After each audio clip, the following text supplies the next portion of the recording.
You may not actually know this, but the house of Ethereum quite possibly could be standing on very shaky grounds.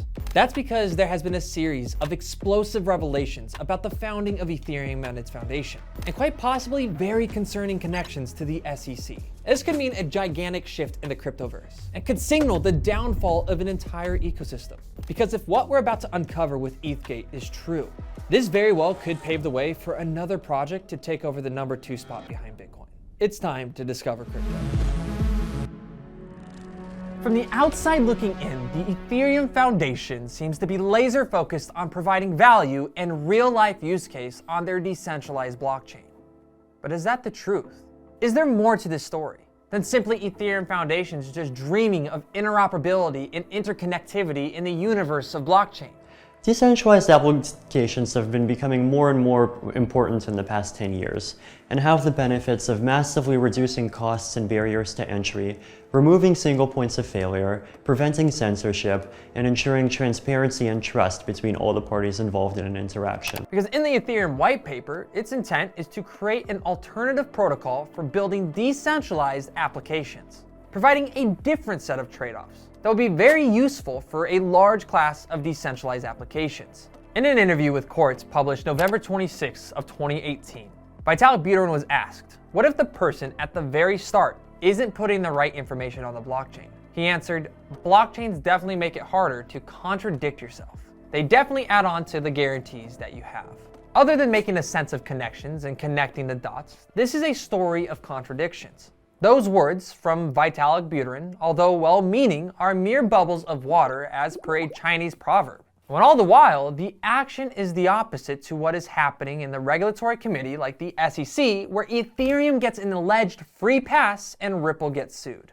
This is essentially what encompasses the ETHGate scandal that is potentially bound to a deeper and worse problem than FTX. First, we look at the conception and funding of Ethereum. Vitalik Buterin in 2011 grew fascinated with Bitcoin. 3 years after Satoshi introduced the blockchain technology that would revolutionize the way people would send and receive payments, born in Moscow Oblast of 1994 and immigrated to Canada at the age of 6, his penchant for mathematics and programming aligned him with the appeal and the real-life use case of cryptocurrencies. And this is what would lead him to going on and launching Bitcoin Magazine, and go on to write riveting and well-thought-out articles, specifically with his fellow enthusiast Mihaly Alisi. Now, when Vitalik Buterin shared the Ethereum white paper in 2013, several other developers ended up joining him. The CEO of IOG, Charles Hoskinson, the Central CEO, Anthony DiLorio, and Akasha founder Mihaly Alisi. Then Vitalik introduced 2 more key persons, co-founder Dr. Gavin Wood, who wrote the Ethereum yellow paper, which outlines the Ethereum virtual machine, and co-founder Joe Lubin, who also founded Consensus, specializing on decentralized applications. Initially, before its launch, Ethereum had an $18 million crowd sale. As per CoinDesk, the funds from the $18 million crowd sale are now managed by the Ethereum Foundation, a nonprofit entity based in Zug, Switzerland. But there is a connection that one might miss if we don't take a deeper look at it, and it's hiding right in plain sight. And that's actually in the Far East, China. What most people don't know is that Vitalik Buterin is actually considered to be the V-God in China. According to this article from Decrypt, since 2014, he's been a frequent visitor, spending months in Shanghai picking up the Chinese language and legendarily karaokeing with crypto VCs and developers. Before the crowd sale, Vitalik Buterin was struggling. But just when he was running out of money, he met Feng Zhao, the CEO of Wangjing Blockchain and the general partner at Fenbushi. Global Coin Research shared that Wangjing Blockchain saved Vitalik Buterin from sinking, not singing karaoke. When Ethereum was looking for funding, Wangjing brought $500,000 worth of Ethereum, and that was its lifeline, which was further corroborated by a post of Wangjing Blockchain on Medium, on how Shanghai came into the fold of the Ethereum story. I proposed to Vitalik that we would donate $500,000 in US dollars to the Ethereum Foundation under the name Wangjing Blockchain Labs. The Ethereum Foundation accepted the donation, and if necessary, to dispel the developers' doubts, we would continue to fund the foundation over the next year, so that the developers could focus on their work to help the Ethereum mainnet go live as scheduled. Dr. Zhao, chairman and CEO of Wangjing Blockchain, wrote The Infinite Machine, how an army of crypto hackers is building the next internet with Ethereum. Further, in an article posted on Yahoo, A screen cap from Eleanor Terrett reveals that Vitalik is the chief scientist of Wangjing Blockchain Labs, part owner of none other than Prometheum, a full-service crypto brokerage firm which the SEC registered at the beginning of the year, but came under fire because of false testimony and alleged violations of the US securities law. The SEC filing of Prometheum Capital is Shanghai Wangjing Blockchain as one of the signatories, with Dr. Zhao Feng as the chairman. In addition, the SEC filing states its intent. It is the purpose of this document to memorialize and announce the joint intent of the parties that Prometheum obtain the benefit of Wangjing's goodwill, including, without limitation, Wangjing's technologies, resources, industry's contacts, intellectual capital, and community building mechanisms in furthering Prometheum's business plan and ecosystem, as set forth in the agreement. And this is where the Foundation, Wangjing Blockchain Labs, and the SEC start integrating in a very corrupted way. While the facts remain that Vitalik Buterin found support and perhaps community in part through Wangjing Blockchain and China as a whole, where did Jay Clayton, William Hinman, and Gary Gensler fit into all of these? Because guess what? The SEC and our regulators in the United States start hiding a lot with the funding, the startup, China connections, and Prometheum with the Ethereum Foundation. At the center of it all is William Hinman, who, if you didn't know, on June 15th, 2018, declared at the Yahoo All Market Summit that Ethereum is not a security. Our SEC chair at the time said Ethereum is not a security. Adding further, the director of the SEC of Corporation Finance at the time explained that the fact that there is no central figure or group responsible for Ethereum, and therefore the assets may not represent an investment contract. How times have changed. For anyone who just stumbled on the word security, securities are defined by Lexology as a financial asset that can be sold or traded in a financial market. The term securities refers to investments that can be exchanged and used to raise capital. As per Hinman, Ethereum was and is not a security. Therefore, Ethereum could not be sold or traded in a financial market. This is where the free pass comes in. As Hinman considers ETH as not a security, ETH is not then subject to US securities law. Now, at the core of all of this, and this interconnected of web, corruption, power, control, etc., is Jay Clayton, the former SEC chairman, who was a former partner at Sullivan and Cromwell. Now, Sullivan and Cromwell is a multinational law firm headquartered in New York City. Just 2 months after Jay Clayton was appointed as the SEC chair, Patrick Baraducci, a partner from Sullivan and Cromwell, became a potential hire. This is red flag number 1. Red flag number 2 is when Jay Clayton's term as the SEC chairman ended, he joined a company known as One River Digital Asset Management. This was known for its large holdings of both Bitcoin and Ethereum, and that is when Gary Gensler took over. But Gary Gensler's appointment to the SEC throne did not just materialize out of thin air. It wasn't like he just ran for his position and got elected by the people. His appointment is a story of perception and appearances, which started when MIT hired him in 2018.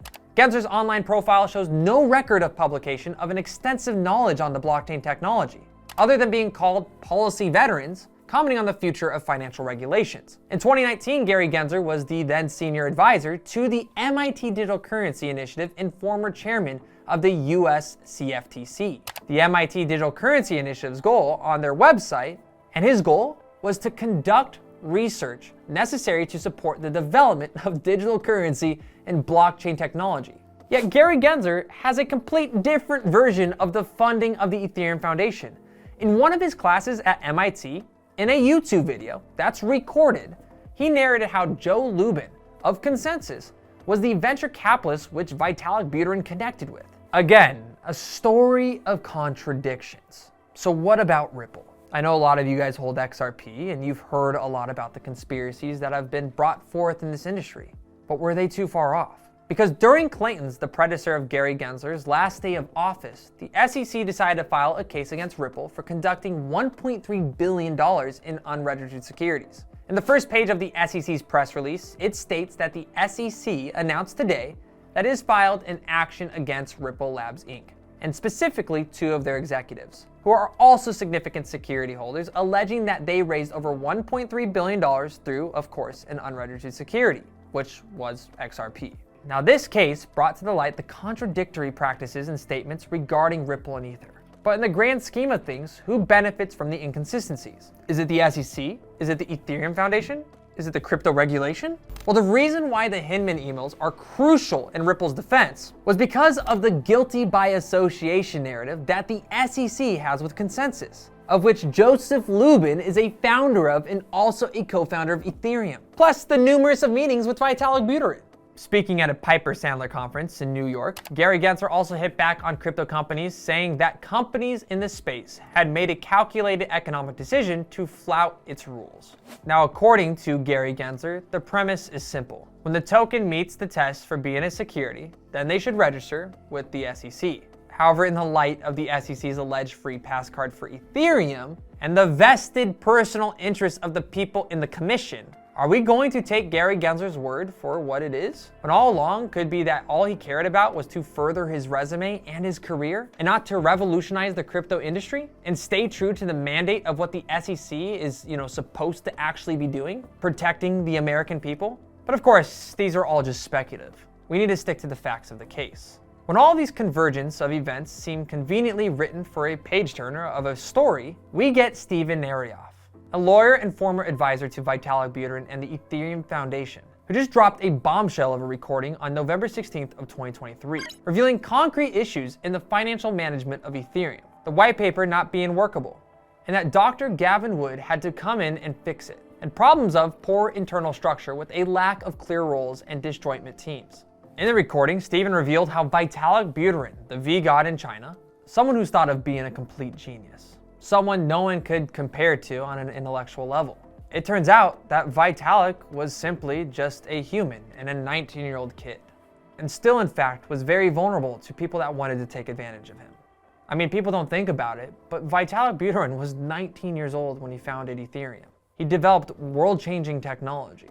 Whether or not it needs updates today, over the last decade and a lot of crypto adoption and the advancements we've seen within smart contracts and blockchain technology, he is a huge part of that.